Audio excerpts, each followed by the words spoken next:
Hello everyone, welcome back to the Strawberryloli channel. Hold on one second.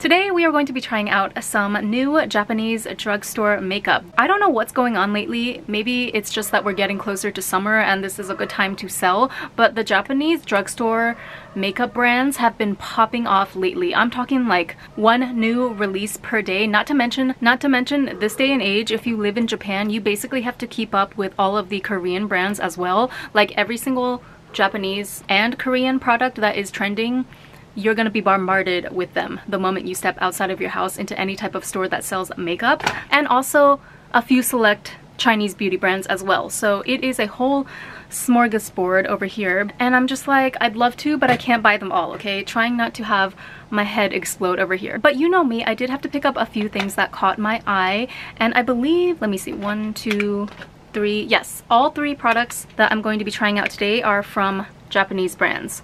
And I'm talking the OG like Cezanne, Canmake, and ettusais. So let's just hop straight into it. First off, we have the newest eyeshadow line from Cezanne, which is called the Pale Tone Eyeshadow Series. Now, if you are a regular watcher of my channel, you know that I already own a ton of these palettes. I have 4 of the beige tone eyeshadow palettes, 2 of the, what is this, bitter tone, and now apparently Cezanne has no plans of stopping because they just released the Pale Tone series, which I'm actually very intrigued by because this does look markedly very different from the other series. Like you could argue that the bitter tone and the beige tone series are just different variations of brown essentially, but this one, it's quite literally called the Pale Tone eyeshadow palette. So as you can see, the colors are significantly lighter than maybe what you would find in some of their other series, but I was just really intrigued by like the pinky pearl vibes of this palette, and I thought that they would just serve as a really good base for one of those really simple but kind of glam looks that focus more on, like, they let the glitter and the eyeliner and stuff shine. The look itself doesn't focus so much on the color of the actual eyeshadow, but you still want, you know, something there so that it looks like a healthy flush. And I feel like that's kind of the general direction that makeup is going anywhere these days. I mean, it's always kind of been like that in Asian makeup, but even with Western makeup trends on TikTok and stuff that I see now, it's more, there's more focus on getting that flawless base for your skin and techniques and stuff like tear back techniques or how to draw in your lower lashes. But yeah, I don't see that much of a focus on color as much anymore. I don't know, maybe it's just me and the type of makeup content that I watch. But anyway, let's go ahead and start the application. This palette is called Shelly Pink, by the way, 02. So I'm just going to apply that all over the lid. I already put eyeshadow primer on, and underneath on the lower lid as well. Then I'm taking the taupey brown down here, and we are just going to put that on my crease area. But you guys know I always go a little bit above my actual crease to create more definition. Okay, it's kind of hard to see on camera. That's the thing about Japanese makeup products, is that they are, for the most part, subtle to begin with. So then the ones that are actively trying to give a subtle impression, like this palette is called the Pale Tone Eyeshadow Palette, so you know it's going to be even more natural and subtle than the normal stuff, which makes it even harder to show up on camera, especially if you don't have, if you're not well versed in camera settings and stuff. Like, but you can see it actually gives a really nice natural looking flush. So for the sake of using all the colors, I don't think this is really necessary, but I'm just gonna go ahead and take some of, this D down here. It's like a slightly warmer shade than the top right.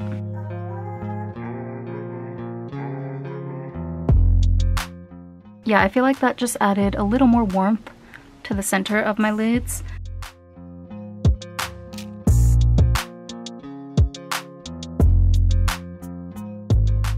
Okay, lashes and liner are on, and for tear bag, I am actually going to go in with this Plumpuku Coordinate Eyes in 02 Sakura Plumpuku. You see how many pans I have in this thing? I'm literally like this close to panning this whole thing. I mean, I know that the palette is tiny to begin with, but a win is a win, okay?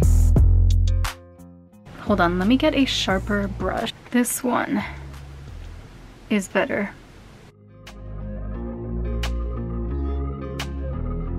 I can barely even get it into the pan.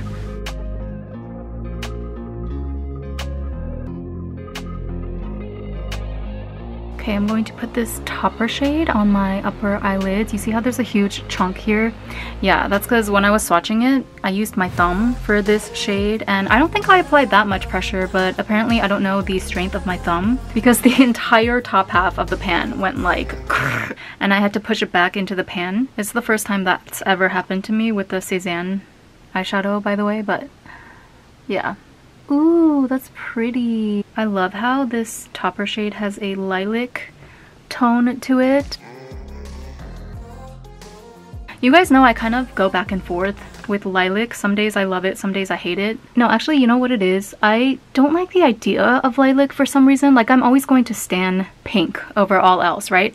But then whenever I actually put lilac makeup onto myself, whether it's eyeshadow or blush in particular, I can't deny that it looks really good. So maybe it's because I keep my hair like black essentially, so the lilac pops out well against black, I feel. I mean, pink does too, but lilac is more different, right?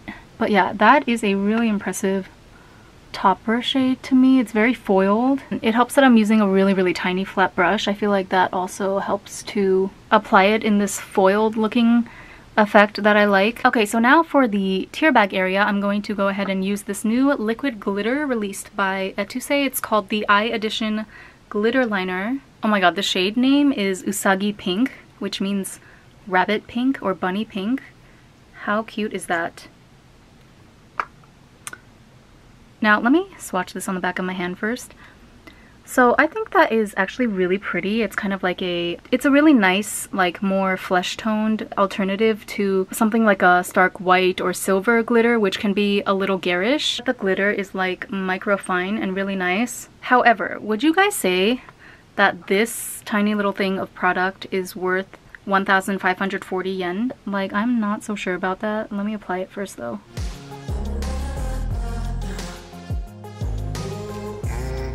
Literally just got some in my hair. It looks like liquid latex almost, which sounds so weird, but I'm digging it. Okay, tell me why I'm kind of obsessed.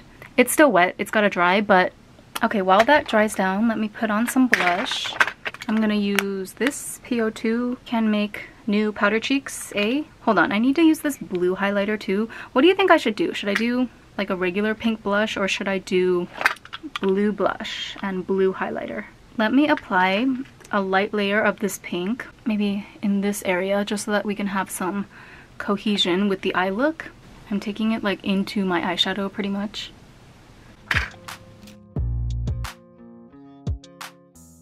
And then I'm gonna use this blue blush that I haven't pulled out since the day I purchased it. And this is by Excel, the Seamless Tone Blush in SB01 Seashore. I feel like blue blush, blue highlighter is still a gimmick, but one that I'm willing to partake in, you know? And I'm just gonna put it like on the flat planes of my cheeks. What is the supposed benefit of blue blush? Can anyone tell me? Probably just to give an extra brightening effect to your skin or something. I don't know about all that. Let me put on mascara first. The Canmake Metalook mascara may have knocked Opera My Lash off her throne. For real, guys. Like, I'm still in denial. I'm not ready to talk about it yet at length.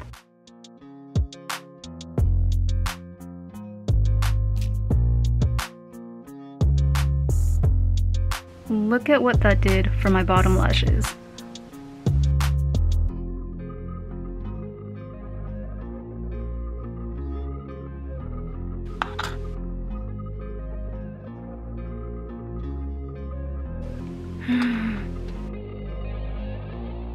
Wow, we are finally done. Why do I feel like that took me forever? I mean, to be honest, it takes forever every single time I do my makeup, but this honestly might be one of my favorite looks, if not my favorite look that I've done so far this year. I really liked every single product that I used today. I stand behind each of them. I'm just really enjoying all of the new concepts and products that the Japanese drugstore brands are putting out lately. And look, I even changed my top to a pink glittery one because I feel like it matches this look better. But like, oh my god, this is so cute. This is exactly what I imagine when I think of like my Douyin soft girl summer aesthetic, you know? Okay, let's just briefly sum up one by one. So the Cezanne Pale Tone Eyeshadow in 02 Shelly Pink. So out of everything that I used today, I guess you could say this one is the most easily dupable or replaceable. Like, it's not super unique by any means. But what I love about this palette is I feel like it's kind of a condensed version of a lot of these similar kinds of, like, you know, super light, super pastel, pinky palettes from a lot of K-beauty brands that are trending right now, except those palettes usually have like a million colors in them. And I feel like in order to achieve this effect, you really only need a quad. So I love that this one kind of just sums up all the essential shades that you need in one palette. And of course the fact that all the shades are very pale, very pearly type of tones, it means that you really don't have to be that precise at all with your application, and you'll still be able to achieve a really nice, subtle, you know, naturally defined look. I will say that I did find it to be slightly harder to blend than some of the other quads that Cezanne has, like the Bitter Tone eyeshadow series is probably my favorite. I feel like these shades just blend really seamlessly into each other. This one, it took me a little bit of effort. I realized the next day when I used this palette again that if I make sure to apply the shadow onto my lids not too long after applying my eyeshadow primer, like before the primer has completely dried, then the blending and the color payoff and everything turns out quite well. So I think here, I do remember when filming this review that I kind of waited a little bit after applying my eye primer. It was kind of already dried down by the time I got to the eyeshadow. So that was probably why I found it just slightly a little bit more difficult to blend this time. I don't think it was the fault of the eyeshadow formula itself. But yeah, for the most part, like all of these new quads being released by Cezanne, I feel like the quality is pretty consistent across the board. If you're someone that really likes that more pearly sheen type of finish to your eyeshadows, like what I would call a classic Japanese eyeshadow finish, as opposed to the more powdery look of Western eyeshadows, I would definitely recommend you to check these out. And they are so affordable. This was like in the 700 yen range. So affordable. This was 748 yen with tax. All of the items I used today are under 1,000 yen, by the way. The blue blush, blue highlighter trend, I'm very surprised. I actually ended up liking the effect a lot more than I expected. I mean, I didn't go into it with any expectations, but something about the blue, it just looks, I feel like it just gives a really interesting brightening effect to your face without being too stark. Like, it maintains that blinding factor, especially with this Canmake highlighter, but it's not like too jarring the way that a white highlighter would be. It does look slightly crazy in person, I will say, but on camera, I'm really digging this look. I feel like it's almost cyborgy or something. I don't know how to explain it. It just looks like you did something different, but to the normal person who's not obsessed with makeup, they would not really quite be able to put their finger on it. But you know that you're actually wearing blue blush and highlighter. I think because baby blue is similar to lilac, and you know how it's popular these days to use lilac to brighten up your certain parts of your face. So I feel like it's the same kind of effect, but just in a slightly different shade. So yeah, just something different and unique. And then finally, possibly my favorite new item out of this batch, although it's really hard for me to pick a favorite, to be honest with you. I really, truly love everything on my face at this moment. But the ettusais Bunny Pink Glitter Highlighter, I am absolutely in love with this. I'm just gonna call it latex tone because that's the only thing that I think of when I see this particular pink color. It's very erotic somehow, especially when placed on the tear bag area. Like, I don't know how to explain it. Asian erotic, not Western idea of erotic. But yeah, I love the semi-clear pink base color. I love the tininess of the glitter particles. Like, they're tiny, yet they are still so reflective. The only thing, I feel like it kind of clashes with the purple top coat from this Cezanne palette. So in the future, when I use this, I'm just going to make sure that the entire eyeshadow look is pink, but I do think it looks really good against the blue on my face. Like there's a really interesting contrast there. I feel like the pink and the lilac top coat on my lids are too close in color, but the pink and the blue on my cheeks, I think they contrast well with each other. So yeah, oh my god, like at this point I have forgiven the 1540 yen price point. Like I still don't think it's necessarily worth that much, but I will pay that again gladly for a refill. Just putting it out there. Let me just show you in some more natural lighting. It's cloudy outside right now, but I'm gonna film myself directly in front of this window.